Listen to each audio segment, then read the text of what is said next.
Hello, fellow readers. Welcome to my journey through Mythic Castle Nathria. A bit of commentary this time round. We'll just do a quick talk about what to expect in the fight, what to look out for, and what you may or may not struggle on. This is not so much a guide, more of a this is a my experience kind of a thing, and what we struggled with and what we had to do. First things first.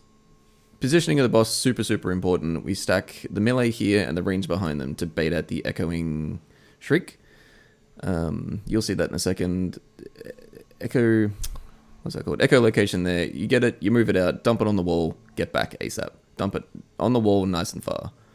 Here's the Echoing Shriek. You see why we're all stacked up here, melee on one side, range behind them, so that when he does the Echoing Shriek, they all move out that direction. We all move over here, and the mechanic becomes a complete non-mechanic. You don't have to deal with it. Completely nullified. A little bit of movement solves that whole thing. We stack him on the corner here so that when the Shriek comes out now, we all hide around here on the blue. Nobody gets hit. The only way this mechanic, this strat doesn't work is if someone gets greedy and gets hit there on the corner. If you get that extra cast, you go for that one extra swing, you're going to dump a whole bunch of red shit there, and then you can't use that spot again. It's dead. It's completely dead to you. Just don't be greedy. It's not a DPS check this fight. You can sit on it for as long as you have space on the floor, or as long as you can hit the enrage timer. And honestly, if you can kill Heroic, you can easily kill this. Like, no worries. Second Shriek coming out here. We're just repeating phase 1 over and over again. It's very simple rotation, very simple movement. Really handy. We'll talk about the... So the big difference between Mythic and Heroic here, and the only difference, I guess, is those little white things bouncing around are invisible. So right now we can't see them. They're bouncing around the room, we can't see them at all. The lantern on the left-hand side of the room there is the only way you will be able to see them. You can see when you dip in, you get a little debuff up there, a little bleed. The longer you stand in the lantern, the more stacks of that you'll get. So we assigned one person to carry the lantern when it needed to be carried, and they drop it next to the pillar where we're standing. So you can see they're invisible now. He picks it up, the lantern grows big, and then we can see them. Hurrah! He's going to drop it right behind the pillar here. And the whole idea is you want to stack the whole raid, if you can, at one pillar. And you put the lantern next to the pillar so that if you need to grab an extra stack, you can quickly dip in, grab a stack, and go back to being safe. We had pretty good RNG here. There's not a whole lot of bounciness around us. This one here comes through and hits 2 people, I think. But we do get away with it because it's right at the end of the phase. And they didn't drop any blood, so I don't know how that works. And we go straight back to phase 1. A big danger here is what we struggled with anyway, was getting the boss back here safely.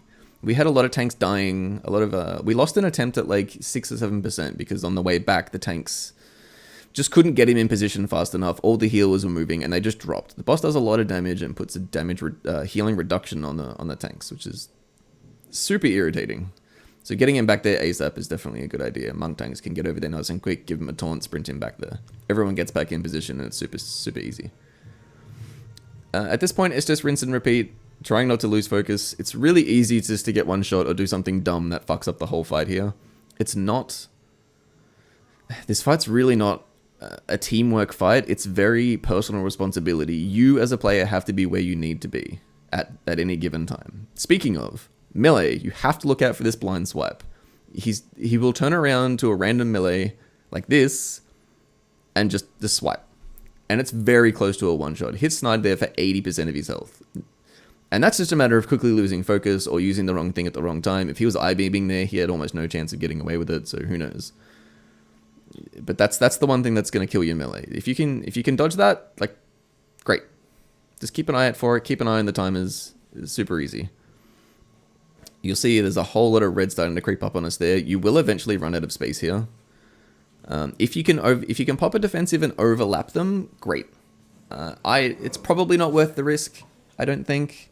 It's a little sketchy. So here we go, coming into phase 2, hoping for a pretty good RNG on the bounce.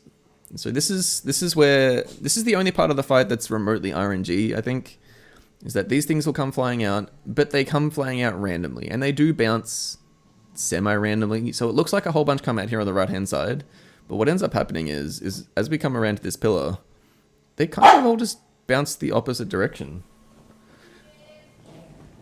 So we get a nice clean pass. We get 2 bump here on the right-hand side, but there's nothing really to stress about. Shriekwing will always walk in the same pattern as well, so you know he's going to be at any time. You just need to make sure when he's doing his ear-splitting shriek, you are LOS'd from him. So knowing where he is in the room is super important. But after a few pulls, you'll just know where those shrieks are going to be and where you need to be to LOS them. So we lose Fluffy there. I think he got a little bit greedy, maybe dipped out, missed the LOS on that last shriek. But at this point, definitely drop all your CDs and then get a mechanic. That's definitely what you want to happen. Almost straight back into a blind swipe too, so very much nearly screwed that whole thing up. So at this point, it's basically a kill because we've done phase 1 so many times this time. I think the fight took us around about 30 pulls. There was a lot of people using a heroic mentality when in phase 1 and running off by yourself to keep yourself safe. I myself, on heroic and normal, I will run off by myself because I don't want anyone messing with me. I don't want to deal with other people getting hit and then me having to deal with their blood. I just want to go and do my own thing and be safe. But you can't really do that here. And I think it took a few of our players a little bit of time to realize that staying together is just safer. Especially because if you're over the other side of the room and you're dodging white stuff and then you lose your debuff, you're in a world of trouble because you can't really get back to the lantern at that point. You have to run across the room blind, hoping that you don't get hit by an echo. But that'd be my advice. Take it slow, take it easy. People will take time to learn the intermission. And there's the kill. Week 1, day 1 kill. Really stoked, actually. I don't think I've ever had a day 1 mythic kill before, so that was pretty exciting for me. I will bring out videos as I get the kills, a little bit of commentary on at least my experience in them. Like I said, it's not a guide situation. It's definitely more of a here's what we did, here's what I did, here's how I found it, and these are the little things that we got hooked up on. If it helps, great. If not, I don't know, get fucked, I guess.